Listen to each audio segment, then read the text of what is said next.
하나님 말씀은 열왕기하 19장입니다. 오늘은 계속해서 히스기야 왕을 또 하나님께서 회복시켜 주시는 그 내용을 오늘 본문으로 하겠습니다. 이 일은 내가 태초부터 행하였고 정한 바라. 하나님께서 이스라엘 백성과 히스기야 왕을 통해서 이루시는 하나님의 구원의 섭리는 즉흥적인 것도 또 하나님이 생각 없이 하셨던 일들도 아니고 태초부터 행하셨던 일이었고 정하신 바라는 것입니다.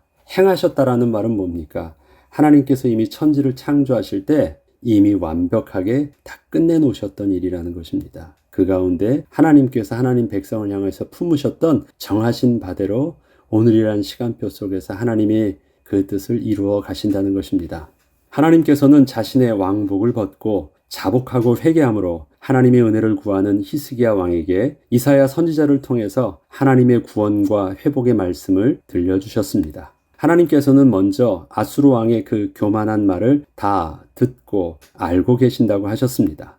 또한 그 말 때문에 마음이 상하고 절망에 빠져 있는 히스기야의 심정도 잘 알고 계신다고 하십니다. 그리고 그렇게 들었던 말과 현재 히스기야 왕의 눈에 보여지고 있던 그 절망의 상황 때문에 두려워하지 말라고 하시며 반드시 회복하여 주실 것이라고 하셨고 또 그 내용을 오늘의 본문은 이렇게 말씀하고 계십니다. 열왕기하 19장 25절로 28절에 보면 내가 듣지 못하였느냐? 이 일은 내가 태초부터 행하였고 옛날부터 정한 바라. 이제 내가 이루어 너로 견고한 성들을 멸하여 무너진 돌무더기가 되게 함이니라. 그러므로 거기에 거주하는 백성의 힘이 약하여 두려워하며 놀랐나니 그들은 들에 채소와 푸른 풀과 지붕의 잡초와 자라기 전에 시든 곡초같이 되었느니라. 내 거처와 내 출입과 내가 내게 향한 분노를 내가 아노니 내가 내게 향한 분노와 내 교만한 말이 내 귀에 들렸도다. 그러므로 내가 갈고리를 내 코에 꿰고 재갈을 내 입에 물려 너를 오던 길로 끌어 돌이키리라 하셨나이다. 하나님께서는 이스라엘 백성의 고통당함도 하나님의 선하신 계획 속에서 이미 계획하신 대로 그렇게 하고 계신 것이라고 말씀하시는 것입니다. 이처럼 현재 아수르 왕이 남유다를 치고 있는 것은 이미 하나님의 선하신 계획 가운데 이루어지고 있던 일이었습니다. 하나님이 하나님의 백성을 위해서 준비하신 일이었다는 것입니다. 때문에 아수르 왕의 교만을 다 듣고 보고 계시면서도 그대로 그 교만을 사용하사 하나님을 대적함으로 이스라엘 백성을 치게 하셨던 것입니다. 그리고 하나님을 대적한 아수르도 그 교만 때문에 멸망하게 하실 것임을 분명하게 하신 것입니다. 하나님께서는 히스기야 왕에게 다시 회복할 것을 말씀하시며 그 회복의 징조와 증거가 마치 이스라엘 백성들이 안식년에 하나님의 계명을 주실 때 말씀하여 주셨던 그 계명과 축복의 모습처럼 같은 모습을 보게 될 것이라 말씀하여 주셨습니다. 오늘 열왕기하 19장 29절로 30절에 하나님께서 회복에 대한 징조를 보여주시는데 이러한 징조를 보게 될 것이라고 하시면서 말씀하셨던 그 징조의 모습이 하나님께서 안식년에 계명을 주실 때 나타나셨던 모습과 똑같은 것입니다. 그 내용이 열왕기하 19장 29절로 30절에는 이렇게 나타나 있습니다. 또 내게 보일 징조가 이러하니 너희가 금년에는 스스로 자라난 것을 먹고 내년에는 그것에서 난 것을 먹되 제3년에는 심고 거두며 포도원을 심고 그 열매를 먹으리라. 유다 족속 중에서 피하고 남은 자는 다시 아래로 뿌리를 내리고 위로 열매를 맺을지라. 이것을 다른 이방 민족은 무슨 말인지 모른다 할지라도 이 유다 족속들은 이 말이 무슨 말인지 알아요. 이건 안식년의 축복이거든요. 6년 동안 일하고 그 다음에 쉬었을 때 그 다음에 안식년을 거친 그 땅이 어떻게 새롭게 회복되면서 진행되는지 이것은 하나님께서 계명의 말씀으로 설명해 주셨던 내용이기 때문에 이 말씀을 할 때는 안식년의 축복이구나. 이거는 유다 이스라엘 백성들이라면 아주 잘 알고 있는 내용입니다. 그런데 하나님께서는 징조로 이러한 증거들이 보여질 것이라고 말씀하신 거예요. 그렇다면 이렇게 하나님께서 보여주실 징조로 하나님께서 모세 율법에서 말씀하셨던 안식년 동안 쉬었던 땅이 다시 정상적으로 밭에 소출을 얻게 하시는 그 과정의 모습으로 보여주신 이유는 무엇 때문이셨을까요? 왜 안식년의 축복을 예로 들으신 것이었을까요? 징조로. 우리는 본문이 하나님의 약속의 말씀으로 주신 그 징조를 이해하기 위해서 먼저 레위기에서 말씀하셨던 안식년의 규례와 축복들을 다시 한번 확인해 보아야 할 것입니다. 레위기 25장 2절로 7절까지의 말씀을 보면 너는 6년 동안 그 밭에 파종하며 6년 동안 그 포도원을 가꾸어 그 소출을 거둘 것이나 일곱째 해에는 그 땅이 쉬어 안식하게 할지니 여호와께 대한 안식이라. 너는 그 밭에 파종하거나 포도원을 가꾸지 말며 내가 거둔 후에 자라난 것을 거두지 말고 가꾸지 아니한 포도나무가 맺은 열매를 거두지 말라. 이는 땅의 안식년임이니라. 안식년의 소출은 너희가 먹을 것이니 너와 내 남종과 내 여종과 내 품꾼과 너와 함께 거류하는 자들과 내 가축과 내 땅에 있는 들짐승들이 다 그 소출로 먹을 것을 삼을지니라.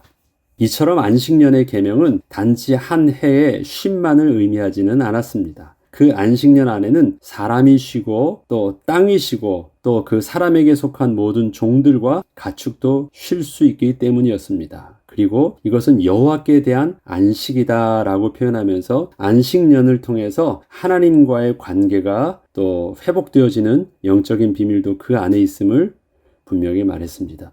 너 개인에게만 의미 있는 것이 아니다. 네가 하나님의 말씀을 순종하고 안식년으로 그 땅을 쉬게 하는 것은 너뿐만 아니라 모든 너에 속한 모든 것과 또 너의 주인 되신 너의 참 왕 되신 하나님과도 관계된 일이다.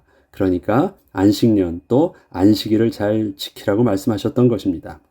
안식년의 규례를 가만히 보면 일곱째 해에 안식년으로 쉬게 되면 그 다음에는 소출이 없습니다. 일을 하지 않으니까 그 다음에 먹을 것이 없잖아요. 그러면 벌써 그 다음에 소출이 없어요. 작년에 거둔 것을 1년 동안 먹기만 하지 내년에 먹을 양식은 없습니다. 혹시 먹을 것이 있다면 농사 짓지 않은 땅에서 저절로 자란 양식만 먹을 수 있습니다. 자, 안식년 때 일을 하지 않았는데도 밭에 나가니까 소출이 있어요. 어떤 소출이겠습니까? 그 전에 곡식을 거두면서 뿌려졌던 그 씨앗이나 아니면 베었기 때문에 뿌리로 있었던 것이 다시 자라기도 하잖아요. 많이 자라지는 않지만 그렇게 소출이 있습니다. 저절로 자라난 것. 그런데 밭에서 나는 거는 저절로 자라지만 포도원 밭은 뿌리로 내려있기 때문에 그 다음에 하면 여전히 그거는 그냥 계속 포도원의 열매는 계속 맺습니다. 그렇지만 그것도 가꾸지는 않았으니까 가꿀 때보다는 뭐 소출은 그렇게 많지 않을지라도 어쨌든 포도원은 그대로 계속해서 열매를 맺습니다. 그런데 안식년 때는 일을 하지 않아서 그냥 저절로 난 것도 있고 또 가꾸지 않은 포도원의 열매도 그대로 나겠지만 그것은 먹을 수 있대요. 그 다음에 그대로 내가 일하지 않은 것이 나왔잖아요. 먹을 수 있대요. 그런데 단 조건이 있습니다.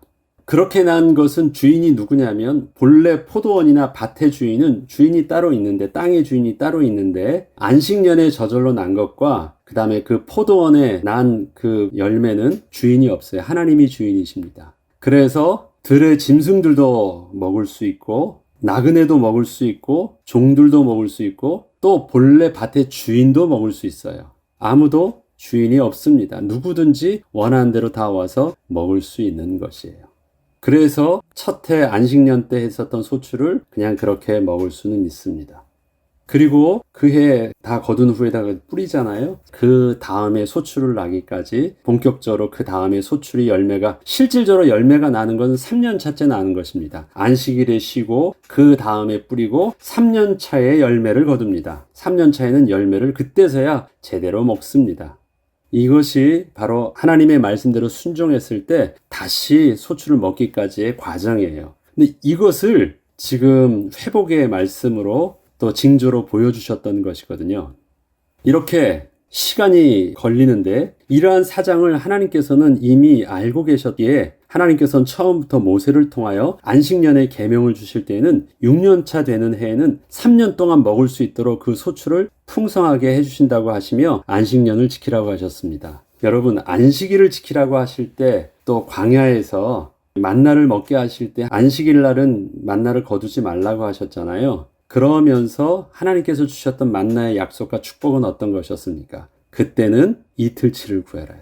그 전 때는 이틀치를 구하면은 다 썩어서 못 먹게 되었어요. 그런데 우리로 말하면 여섯째 날 그것을 거두게 될 때는 내일 거두지 않을 것을 생각해서 이틀치를 거둘 수 있도록 풍성하기도 하셨고, 그 거둔 것도 벌레가 먹거나 쓸어 없어지지 않도록 하셔서 안식일을 안식일로 지키게 하셨어요. 근데 그것은 안식일이었기 때문에 그 다음날 음식만 했었지만, 안식년 소출을 하지 않는 것은 두 해만 필요한 것이 아니라 심고 자라기까지 시간이 필요하기 때문에 3년이 필요한 것이었습니다. 하나님께서는 그것을 아시고 3년의 과정들 속에서 있게 하신 것이에요. 그런데 이러한 사정을 알고 계셨던 하나님께서는 3년을 주신다고 하셨을 때요, 이렇게 설명하시면서 3년의 축복을 주신다고 하셨습니다. 레위기서 25장 20절로 22절까지 보면 하나님이 얼마나 세밀하게 알고 계시는지 알 수 있는데, 만일 너희가 말하기를 우리가 만일 7째 해에 심지도 못하고 소출을 거두지도 못하면 우리가 무엇을 먹으리요 하겠으나, 올해는 살 수 있습니다. 근데 올해 안 거두면 내년은 어쩌란 말입니까? 이렇게 당연히 말할 수 있죠. 내가 명령하여 6째 해에 내 복을 너에게 주어 그 소출이 3년 동안 쓰기에 족하게 하리라. 사실 내년을 걱정한다면 2년치만 주면 되잖아요. 올해 쉬고 내년에 일할 동안 먹을 양식 주면 2년치만 주시면 되는데, 하나님은 어떻게 해요? 3년치를 주시겠대요. 충분하게 주시겠다라는 것입니다. 내가 명령하여 6째 해에 내 복을 너에게 주어 그 소출이 3년 동안 쓰기에 족하게 하리라. 누구에게 명령하는 거예요? 그 땅에게 명령하는 거예요. 땅에게. 어떤 명령입니까? 천지를 말씀으로 창조하실 때 땅에서 열매 맺는 나무와 또 채소를 맺게 하라고 하셨던 하나님의 창조의 명령을 하나님께서 하나님의 약속을 붙잡고 온전히 순종함으로 안식년을 지키고자 하는 자에게는 하나님께서 그 백성에게 이렇게 축복을 주시겠대요. 지금도 내가 명령한다라는 그 말은 하나님의 창조의 축복을 계속해서 이루어 주신다는 말씀입니다. 동일한 말이죠. 그래서 3년치의 창조의 응답을 주시겠대요. 너희가 8째 해에는 파종하려니와 묵은 소출을 먹을 것이며 9째 해에 그 땅에 소출이 들어오기까지 너희는 묵은 것을 먹으리라. 그렇죠? 자, 6째 해, 그 다음 7째 해에 쉬고 8째 해에 파종하고 파종한 것을 기다리면서 9째 해가 넘어가서 소출이 나오기까지 계속 어떻게 해요? 3년 동안 처음에 주셨던 것을 그 묵은 양식을 먹으면서 살게 하시겠대요. 그 가운데 없을 것이라고 해서 내 것 다 빼앗지 말고 저절로 인 것은 함께 다 나누어서 다 주라는 거예요. 그건 너 소유 아니라는 것이에요. 근데 이스라엘 백성들이 하나님의 말씀을 순종하지 않으므로, 이것은 단순히 안식년뿐만 아니라 하나님의 말씀을 온전히 신뢰하고 하나님의 백성의 모습으로 순종하지 않으므로 안식년도 지킬 줄 몰랐고, 또 하나님께 온전히 예배하며 제사하는 모습도 잃어버렸던 것이 지금 우리가 열왕기서를 통해서 부패하고 타락한 이스라엘 백성의 모습이 된 것입니다. 그렇다면 이렇게 3년 동안 먹을 수 있는 소출을 주시기까지 하나님께서 안식년의 계명을 온전히 지키라 하셨던 그 이유는 무엇일까요? 왜 이렇게 중요한 것이었을까요? 안식년. 만약에 하나님의 백성들이 왕이신 하나님을 잊고 하나님의 계명대로 순종하지 않고 스스로 왕이 되어 하나님의 백성답게 살지 않으므로 안식년을 지키지 않으면 하나님께서는 강제로 땅을 쉬도록 하시면서 이 땅의 주인이 하나님이심을 명확하게 보여주신다고 하신 것입니다. 하나님께서 그동안 맡겨놓으셨던 그 소유권을 하나님이 친히 거두시고 그 땅을 강제로 쉬게 하시는 것입니다. 땅이 쉬려고 하면 누가 땅을 사용하지 않아야 돼요. 땅의 주인이 땅을 사용하지 않아야 땅이 쉴 수 있는 거예요. 그런데 그 땅의 주인이 나인 줄 아는 사람과 이 땅의 주인이 하나님인 줄 아는 사람, 다른 것입니다. 내가 계속해서 일을 해요. 그건 뭐예요? 내가 주인이기 때문에 내가 계속해서 일을 하는 것입니다. 내가 계속해서 일을 해요. 그러면 내가 나 스스로의 책임져야 되는 내가 왕인 줄 아는 것이에요. 그래서 이 안식일 날 쉰다라는 것은요, 그냥 일하지 않는 것 이상의 중요한 영적 의미를 담고 있기 때문에 하나님께서 명하신 것입니다. 하나님께서는 강제로 땅을 쉬도록 하시면서 이 땅의 주인이 하나님이심을 명확하게 보여주신다고 하신 것입니다. 그렇게 되면 백성들은 또다시 자기가 주인이 아니었음을 깨닫고 다시 하나님 앞에 서게 될 것이고, 하나님은 이때 다시 하나님 백성에게 회복의 축복을 약속하여 주셨는데, 그때에는 그동안 땅은 쉬고 있었기에 그 땅은 다시 열매를 힘있게 맺게 될 것이라고 약속하셨던 것입니다. 이 내용이 레위기 26장에는 아주 자세하게 설명되어 있습니다. 레위기 26장 앞전에 보면 제가 전에도 설명드렸지만 너희가 순종하면 복을 얻고 하나님께 불순종하면 저주를 받을 것이야. 그래도 회개하지 않고 여전히 하나님 앞에 범죄하면 너는 7배 7배를 더할 것이야. 그래도 깨닫지 못하고 계속해서 하나님 앞에 회개하지 않고 범죄하면 7배 7배 7배를 더할 것이야. 이렇게 7의 4승까지 갑니다. 그렇더라도 네 스스로가 그 가운데 포로로 잡혀가고 고통스럽게 되었지만 그때서라도 네가 하나님 앞에 범죄함을 깨닫고 하나님 앞에 회개하면 하나님께서는 그때서야 네가 모든 것을 빼앗겼을 때 그 땅은 황폐한 것처럼 보였지만 황폐한 것이 아니라 땅은 쉬고 있었는데 그 땅이 다시 돌아가게 해서 그 쉬고 있던 땅을 통해서 다시 모든 축복을 회복하여 주실 것이야. 레위기 26장 40절로 44절에 나와 있는 내용을 다시 한번 제가 읽어보겠습니다. 그들이 나를 거스른 잘못으로 자기 죄악과 그들의 조상의 죄악을 자복하고 또 그들이 내게 대항함으로 나도 그들에게 대항하여 내가 그들을 그들의 원수들의 땅으로 끌어갔음을 깨닫고 그 할례 받지 아니한 그들의 마음이 낮아져서 그들의 죄악의 형벌을 기쁘게 받으면 기쁘게 받을 수 있는 건 뭐예요? 하나님 억울해요가 아니라 하나님 내가 잠시 잊었습니다. 이거 나의 잘못이었습니다. 인정하는 거예요. 이건 뭐예요? 하나님이 왕이심을 정직하게 다시 인정하게 된 거예요. 그게 회개입니다. 그래서 마땅하게 자기가 받을 것을 고통스럽게 받는 것이 아니라 내가 받아야 될 것을 인정했기 때문에 이것을 기쁘게 받는다는 표현을 쓴 것입니다. 하나님을 인정한 거예요. 자기의 죄악을 또 하나님 앞에서 정직하게 고백한 것입니다. 회개한 것입니다. 내가 야곱과 맺은 내 언약과 이삭과 맺은 내 언약을 기억하며 아브라함과 맺은 내 언약을 기억하고 절대 버리지 않는다는 하나님의 약속을 기억하시고 그 땅을 기억하리라.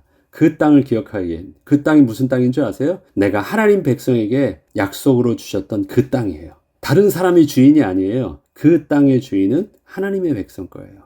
그 땅을 기억하고 그 땅에서 약속하셨던 젖과 꿀이 흐르는 땅의 축복을 주시겠다라는 거예요. 기억하리라.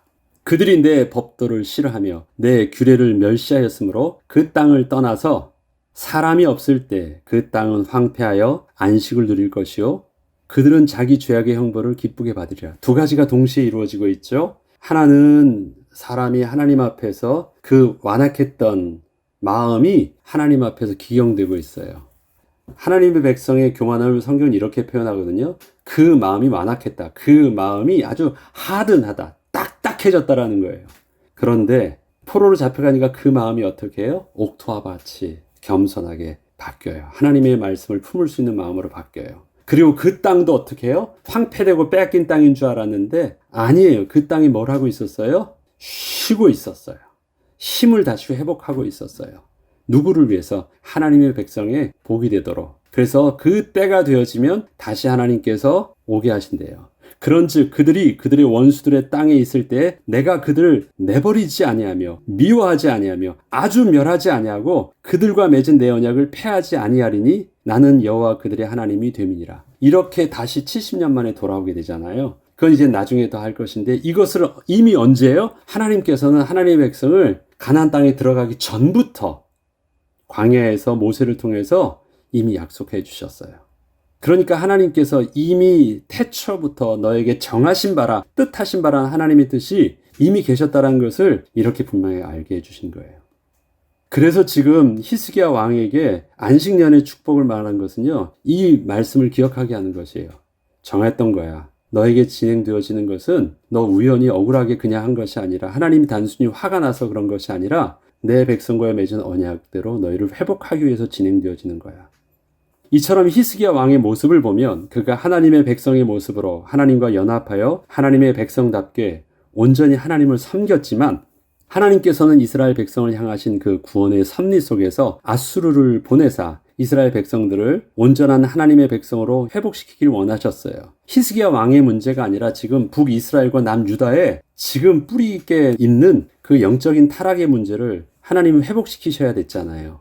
그 구원의 섭리 속에서 히스기야 왕적 사명이 있었기 때문에 지금 이 일들이 일어나고 있었던 것 아닙니까? 자, 이때 히스기야 왕은 너무도 강력한 아수르 왕의 침공 앞에서 하나님을 의뢰하지 않고 스스로 왕국을 지켜보려 하다가 크게 절망하고 또 크게 실수를 했던 모습이 있었잖아요.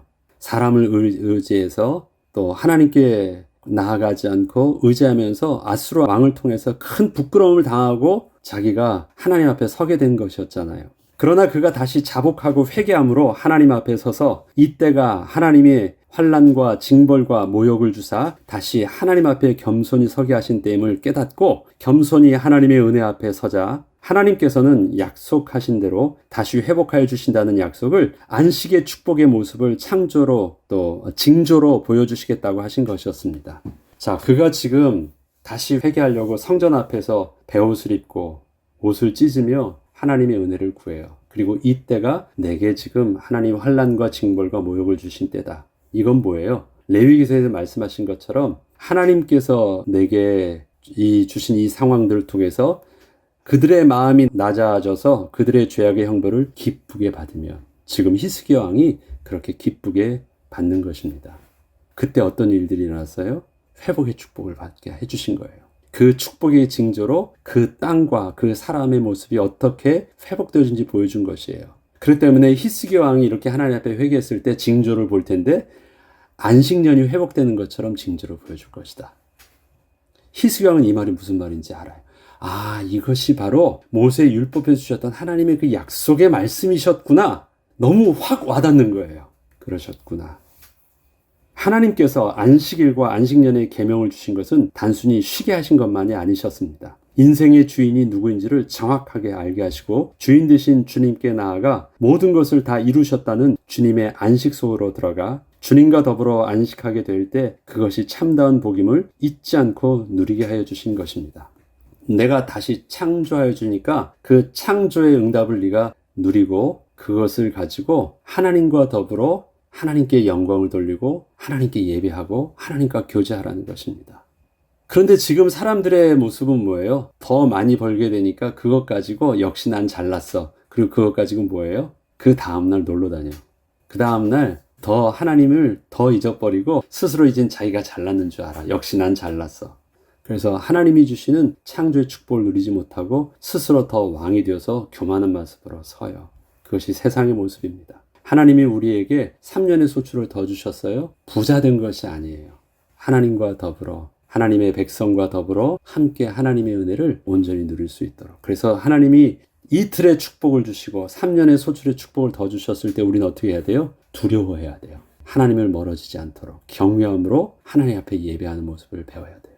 그리고 하나님 앞에 나아가는 것, 그리고 하나님 앞에서 하나님의 안식의 축복을 누리는 것, 그때 온전히 축복의 백성의 모습을 지킬 수 있습니다. 그런데 이스라엘 또 특별히 남유다의 왕들의 모습은 뭐예요? 하나님이 복을 주시니까 스스로 교만하여져서 그동안 하나님 앞에 낮아졌을 때는 예배를 잘 드리고 잘 섬기다가 그거 놓친 것이 남유다 왕들의 하나님 앞에 성전 계획과 종교 계획을 했으면서도 말년에 실수했던 모습이었잖아요. 그렇게 하지 아니하도록 우리에게 또 오늘 말씀을 주십니다. 또 마무리를 하자면 우리의 근심과 걱정, 두려움의 근원을 가만히 살펴보면 눈앞에 있는 대상이 커서 두려운 것이 아니라 그 대상을 상대하는 나의 모습이 너무도 나약해서 두려워하고 있는 것임을 알 수 있습니다. 문제가 커 보입니까? 아니에요. 그 문제 앞에선 내 모습이 너무 약해서 그래요. 내가 그 문제보다 커면 떨지 않아요. 그런데 떨지 않는 내 모습이나 떠는 모습이나 사실은 다를 바 없어요. 왜 그렇습니까? 내가 왕이면 다르지 않은 거예요. 그래서 문제 앞에서 떨지 않는 내 모습도 역시 나는 힘이 있으니까 떨지 않다면 하나님은 그 교만을 치실 것이고 그 문제 앞에서 떨고 있는 내 모습을 보면 하나님 앞에서 그 불신앙도 하나님은 치십니다. 어떻게 할 줄 알아야 돼요? 내가 그 문제 앞에서 떠는 것이 아니라 내가 주인이 아니란 사실들을 정직하게 바라보고 하나님 앞에 설 때 우리는 회복의 모습이 있습니다. 지금 우리가 사건과 문제 앞에 있습니다. 나 왜 떨고 있지? 이것을 통해서 내가 하나님과 멀어질까 봐 떨고 있나? 아니면 그 문제보다 작은 한없이 초라한 내 모습 때문에 내가 떨고 있나니까? 만약에 문제 앞에서 작아진 내 모습에 떨고 있다면 우리는 하나님 앞에 기꺼이 나아가서 히스기야 왕의 자복하고 회개하는 모습으로 하나님께서 레위기를 통해서 말씀해 주셨던 스스로 낮아져서 하나님 앞에 서는 모습으로 우리는 서야 되겠습니다. 그때 진정한 회복이 있을 것입니다. 하나님께서는 오늘의 말씀을 통하여서 나의 왕 되시며 인생의 주인이심을 오늘도 또한 잊지 말라고 하십니다. 기도하겠습니다. 하나님 아버지, 나의 인생의 주인은 하나님이십니다. 문제 앞에 내가 선다 할지라도 주님과 더불어 안식할 수 있는 영적인 비밀 오늘도 내가 잊지 않게 하시고 주님과 동행함으로 승리하는 하루 되게 하여 주옵소서. 감사드리며 우리 주 예수 그리스도 이름으로 기도합니다. 아멘.